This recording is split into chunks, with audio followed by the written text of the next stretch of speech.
Brevísimo, un programa radial dedicado al relato corto, letras, autores y viajes que nos hacen soñar en pocas palabras.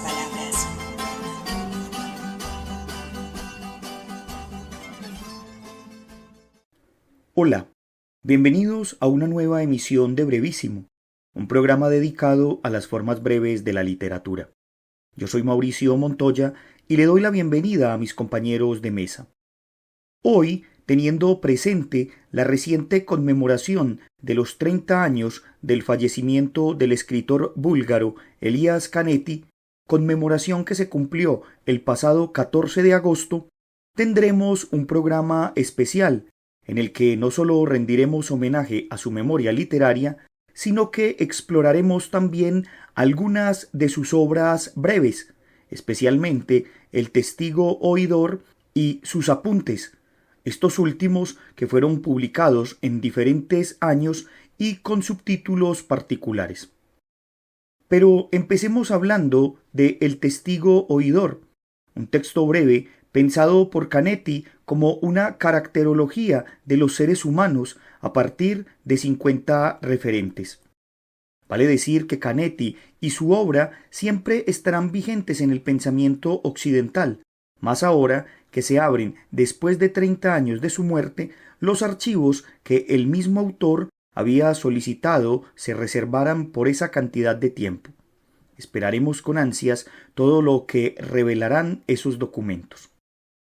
Pero Canetti no fue el primero en utilizar el método de descripción o el de construcción de perfiles para reconocer personajes y aspectos de la sociedad. Ya en la antigüedad, el filósofo griego Teofrasto había escrito un tratado titulado Caracteres morales, compuesto por alrededor de 30 tipos de seres humanos dominados por algún vicio. Teofrasto construyó unos retratos que siguen la estructura inicial de una breve definición del carácter y luego la enumeración de signos como los actos, los gestos y las palabras que caracterizan este modelo de carácter. La descripción de Teofrasto es sencilla, pero con grandes ingredientes de ironía. Escuchemos a continuación una de estas descripciones que se refiere al carácter moral del miserable. De la miseria, Teofrasto. La miseria es el hábito por el que se priva el hombre más de lo conveniente del gasto necesario. Miserable es el que pide, aun sin terminar el mes, una parte correspondiente del alquiler de una casa. El que comiendo a escote con otros cuenta los vasos que se bebe cada uno. El que separa en obsequio de Diana la menor presa entre todos los convidados. El que, comprándole a otro cualquiera cosa muy barata, dice que todo está carísimo. El que si su criado quiebra una olla o plato, se lo descontará de la ración que le da, y si pierde su mujer una moneda de poco valor, revolverá todos los trastos, los colchones, las arcas y desdoblará con inquietud los tapices para encontrarla. Si vende alguna cosa, la da tan cara que no puede dejar utilidad al que la compra. No permitirá que ninguno coma un higo de su huerto, ni pase por su campo, ni que aun tome una aceituna ni una palma de las que están caídas en el suelo. Irá todos los días a registrar los mojones de sus tierras para ver si están en el sitio en que estaban. Es capaz de pedir las ganancias de un día que haya de más del término hasta que prestó, y aun la ganancia de la ganancia. Convidando a sus compatriotas a un convite, les arrimará la carne trinchada en pedazos muy menudos. Saldrá de su casa con designio de comprar qué comer y volverá sin haberse atrevido a comprar nada. Encargará mucho a su mujer que no preste sal, ni el candil, ni cominos, ni orégano, ni cebada, ni las coronas, ni las navetas o inciensos para los sacrificios. Antes, por el contrario, le dice a ella: este poco, al cabo de un año, es mucho. En suma, es cosa de ver las bolsas de estos tacaños mugrientas y sus llaves tomadas de orín, y como llevan las ropas mucho más cortas que lo que conviene a su cuerpo, cuán pequeñas son las vasijas en que llevan el ungüento con que se ungen, cómo se rapan hasta la carne viva, cómo se descalzan a media tarde y molestan con sus instancias a los lavanderos para que den a su ropa mucho jabón o greda y no sea necesario lavarlas tan pronto. Pero tal vez una de las más interesantes descripciones de Teofrasto se refiera al arrogante, carácter moral tan común todavía en nuestros tiempos. De la soberbia. Teofrasto. La soberbia es vilipendio o desprecio de todos, a excepción de sí mismo. El soberbio, pues, es tal, el que ordena al que le busca, que después de comer le podrá hablar en el paseo. Si hace bien a otros, les dice aún en la calle que lo tengan presente y les obliga a que se le acerquen sin que jamás quiera acercarse él primero a nadie. Es capaz de mandar a los que le compran o tienen que pagarle alguna cosa que vuelvan otro día al amanecer. Yendo por la calle, no saluda a los que encuentra y a lo más les inclina la cabeza. Si alguna vez le parece dar un convite a sus amigos, no come con ellos, sino que encarga a alguno de sus criados que los cuide. Si va a ver a alguien, envía antes quien le diga que él va a visitarle. No permite que entren a verle cuando se unge o cuando come. Cuida también, si ajusta cuentas con alguno, de que un criado las haga, reste, saque las sumas y las ponga en el libro de asiento. Si escribe cartas, no dice, me harás el favor, sino, quiero que hagas. Y también dice, he enviado persona que tome de ti. Y además dice, no se haga de otro modo. Y también dice, cuanto antes. Usted está escuchando Brevísimo, un programa para gente de pocas palabras. Elías Canetti nació en 1905 en Bulgaria y vivió en Inglaterra a partir de 1939. Fue ensayista, dramaturgo y narrador. Ganó el Premio Nobel de Literatura en 1981.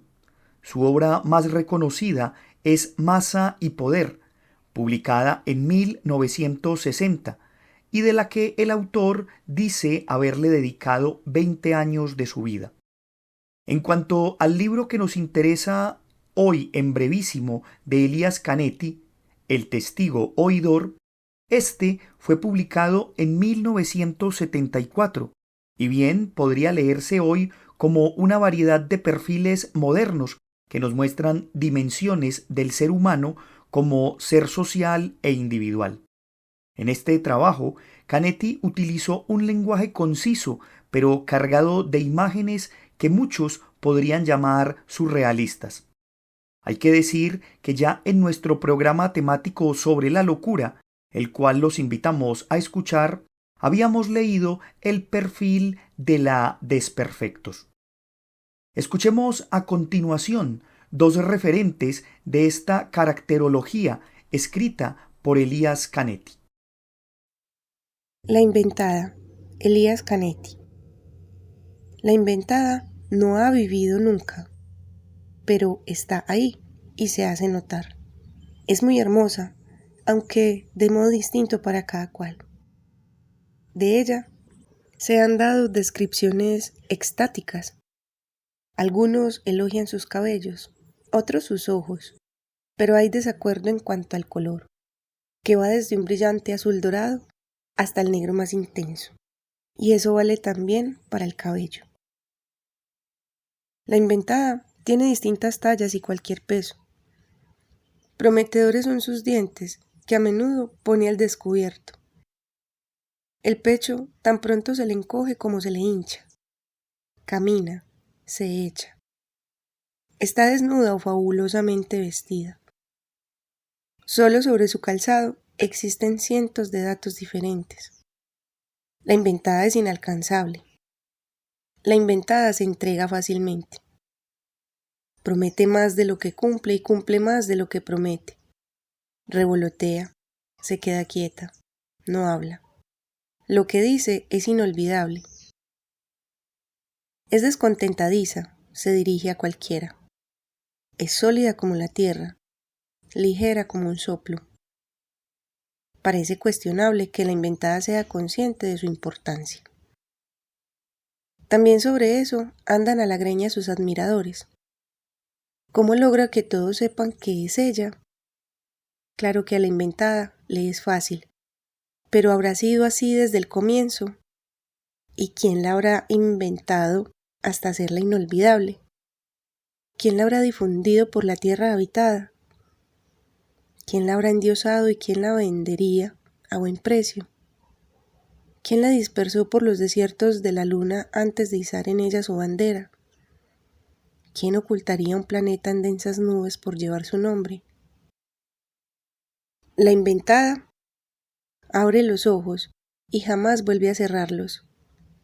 En las guerras, los moribundos de ambos bandos le pertenecen. Antiguamente estallaban guerras por ella. Ahora no. Visita a los hombres en los frentes y les deja, sonriente, un retrato. El proyectista de Elías Canetti.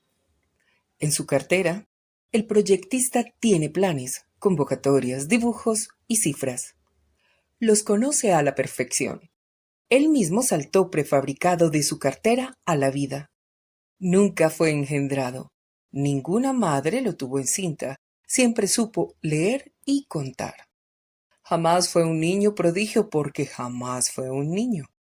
No envejece nunca, nunca fue más joven. Los años no cuentan en su sistema de planificación. Es puntual sin darse cuenta. Jamás llega demasiado temprano ni demasiado tarde. Pero si le preguntan la hora, se da golpes de cabeza ante tanta estupidez. No le importa hacer proyectos en vano y cuando pide firmas para una causa buena, dispone siempre de unas cuantas que no están nada mal. ¿Cómo las consiguió? Es un misterio. Él calla y tiene sus métodos. Es paciente y hace años que proyecta lo mismo. La cartera está llena y la variación garantizada. Nadie advierte si viene con lo mismo porque ha pasado mucho tiempo. No olvida un detalle, pues lleva todo consigo. Su condición de proyectista entraña el nunca renunciar a nada. Insiste en la persuasión. A nadie le permite firmar si no lo ha entendido cabalmente. Aunque siempre anda buscando nombres, los quiere enteros. Si tiene alguno en el bolsillo, allí deberá quedarse. Desprecia a quienes vuelan de su bolsillo, muy pocos lo consiguen. A esos los presenta como ejemplo admonitorio y sigue haciendo proyectos. Personalmente, nunca obtiene nada. Todo lo hace en balde. Da a entender que apenas necesita algo para sí y no deja que le inviten ni a un café. A veces viene a buscarlo otro proyectista que parece su mellizo, pero tienen nombres distintos. Cuando salen juntos, no sabe cuál de los dos llegó primero. Al final, quizá logren remontar hasta su origen y tras un periodo de planificación, retornen a la semilla. En el prólogo de una de las tantas ediciones del libro del testigo oidor, el profesor Ignacio Echevarría dice lo siguiente en algunos de los fragmentos. La escuela del buen oír enseñó a Canetti a percibir la manera en que el ser humano tiende a envolverse a través de sus palabras en máscaras acústicas. Así bautizó Canetti el uso particular que las personas suelen hacer del lenguaje y que es característico de los límites que imponen a su relación con la realidad. Lo que atrae a Canetti de los caracteres es su variedad y su riqueza. Lo que, por el contrario, lo repele es su enquistamiento. el hecho de que entre los innumerables caracteres que cada ser humano contiene dentro de sí, solo uno prevalezca. Lo monstruoso de la mayor parte de los caracteres dibujados por Canetti consiste en su exclusividad, consiste en la tiranía que sus rasgos son capaces de ejercer sobre la diversidad potencialmente infinita de lo humano, sobre su prodigiosa aptitud para las metamorfosis. Algo semejante ocurre con las máscaras acústicas, que vienen a constituir, en cierto modo, el correlato lingüístico de los caracteres.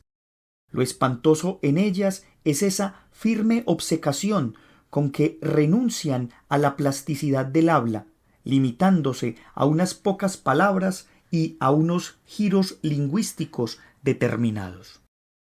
Escuchemos ahora otro texto de Elías Canetti, extraído de El testigo oidor y titulado El legado. El legado, de Elías Canetti.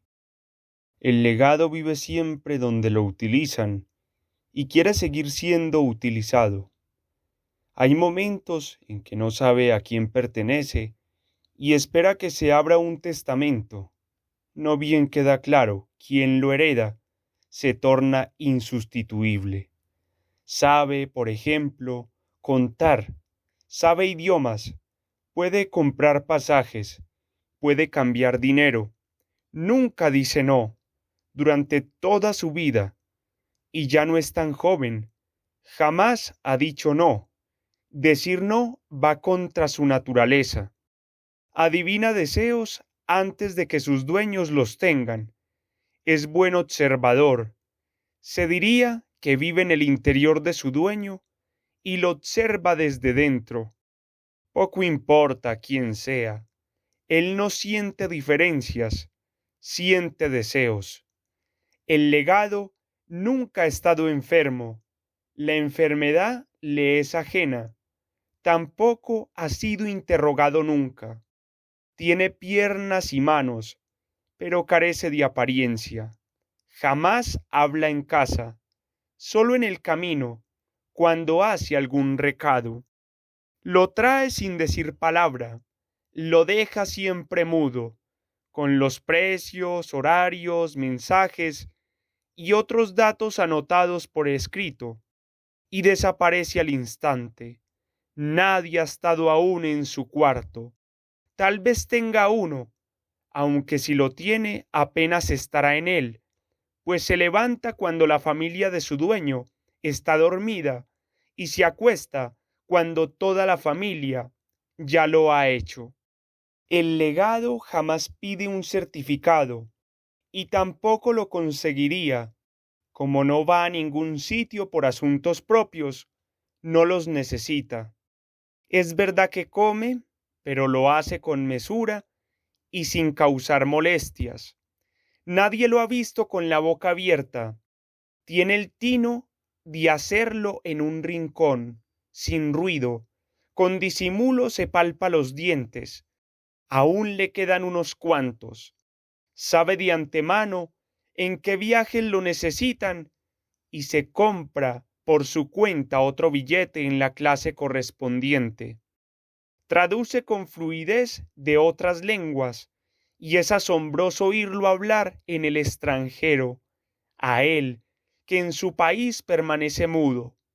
La gente hace muchas fotos en los viajes y a veces, cuando no tiene tiempo de ponerse a un lado, sale él también en la fotografía sin haber sido invitado. La familia del dueño la mira y hace una mueca. Mas también en esos casos se puede confiar en él. Él mismo lleva los carretes a revelar y cuando vuelve con las fotos ha desaparecido de ellas.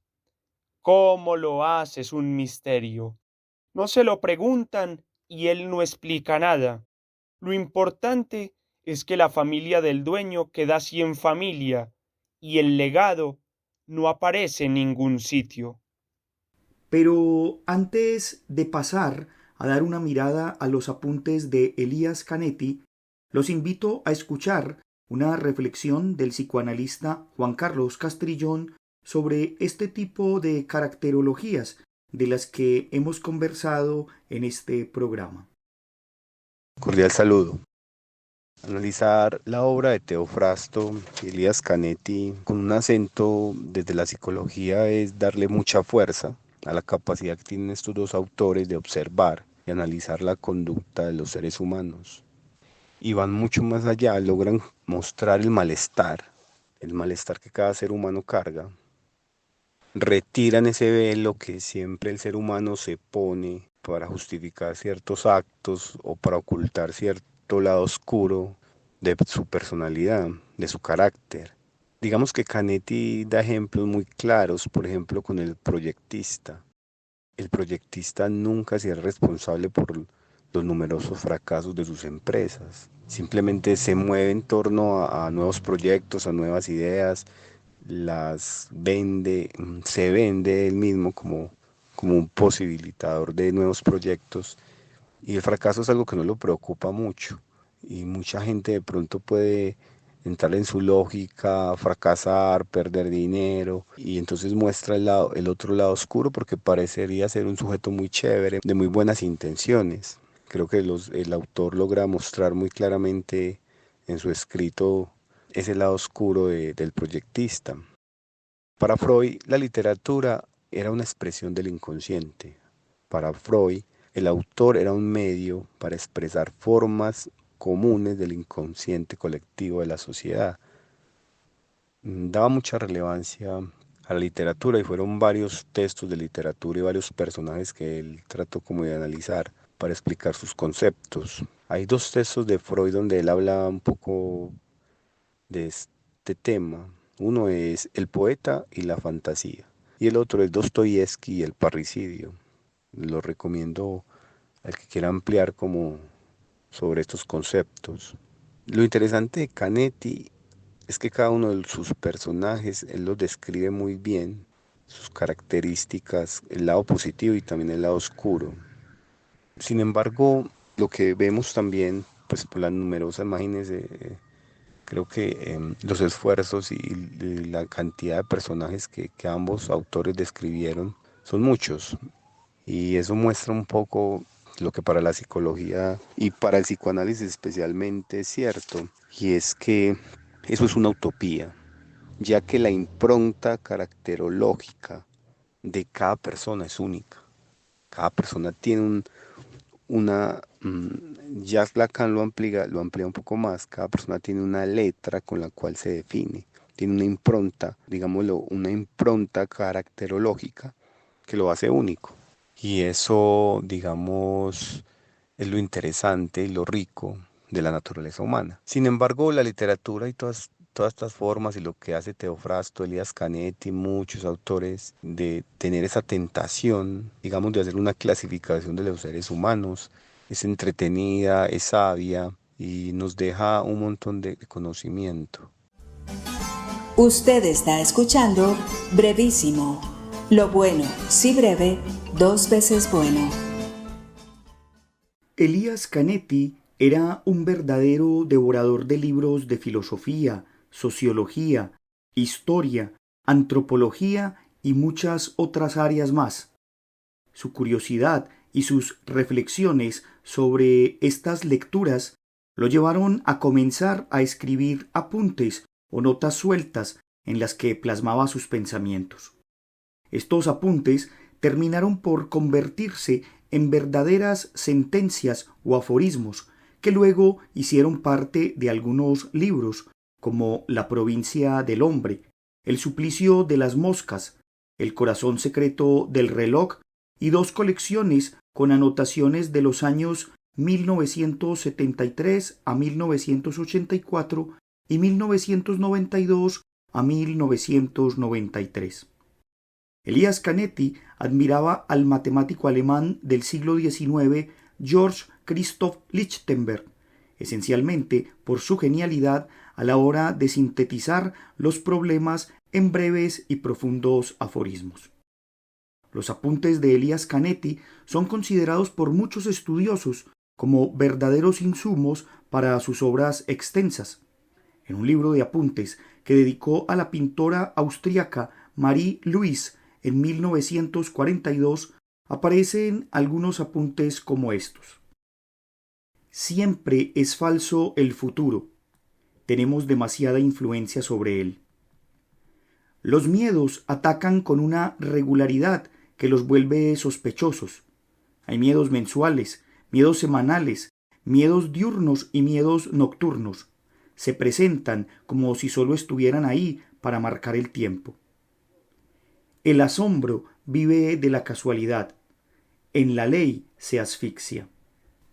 Otro libro muy famoso de apuntes de Elias Canetti es el libro de los muertos, un conglomerado de apuntes y notas que Canetti escribió entre 1942 y 1988. En este libro están todas las reflexiones del escritor sobre la muerte. Sus estudiosos creen que Canetti comenzó a pensar estos apuntes después de la muerte de su padre y siguió construyéndolos a la par que acompañaba la enfermedad de su segunda esposa y veía cómo morían varios de sus amigos. Algunos de esos apuntes, los cuales están fechados en el año 1983, son los siguientes. Desde que sabe que va a morir, no mira ya a nadie a la cara. 8 de noviembre. ¿Ha vivido aquel por cuya vida nadie se ha preocupado? 11 de noviembre. Él me pidió que continuara la correspondencia después de su muerte y me dio, por si acaso, 2 direcciones. 15 de noviembre. Alguien que se desprende de todos sus muertos, ¿qué le queda? 8 de diciembre. El suplicio de las moscas es otra de esas obras de apuntes de Elias Canetti. El título tiene una historia bastante particular, pues Canetti lo llamó así, según dicen algunos de sus biógrafos, por una nota que encontró en las memorias de Misia Sert, una pianista rusa muy conocida en París por haber sido mecenas de varios artistas. Misia, como era su seudónimo y que significaba osito de peluche, cuenta una historia en sus memorias que cautivó a Canetti. Cuenta Misia Sert: una de mis compañeras de habitación había llegado a dominar el arte de cazar moscas. Tras estudiar pacientemente a estos animales, descubrió el punto exacto en el que había que introducir la aguja para ensartarlas sin que murieran. De este modo confeccionaba collares de moscas vivas y se extasiaba con la celestial sensación que el roce de las desesperadas patitas y temblorosas alas producía en su piel. Algunos de los aforismos que podemos encontrar en este libro son los siguientes. El mundo se mueve hoy a una velocidad vertiginosa. Semejante aceleración nos resulta familiar por las guerras y las revoluciones. Pero ahora constituye un movimiento en sí, antes de las guerras o sin ellas. Incluso las revoluciones son ahora polivalentes. Hay 2 formas de autorretrato, una mediante el recuerdo y otra mediante ocurrencias. Ambas son legítimas, pero ¿se refieren a la misma persona? Los filósofos que se enmarañan en su propia contemplación no les sirven de nada. Necesita filósofos que rocen dolorosamente puntos vitales suyos o de otros. Los historiadores fácticos los que dan por perdido precisamente lo interesante de la historia, su invención. Por último, hablaremos de los apuntes que se encuentran en el libro El corazón secreto del reloj, apuntes que fueron escritos entre 1973 y 1985, y cuyo título surge de uno de los pensamientos que Canetti escribe en el libro, y que está fechado en el año de 1983. Dice Canetti: nadie conoce el corazón secreto del reloj. Otros pensamientos o aforismos de este texto podrían ser los siguientes. Dentro de él viven muchos que se mantienen ocultos. Él jamás llega a verlos.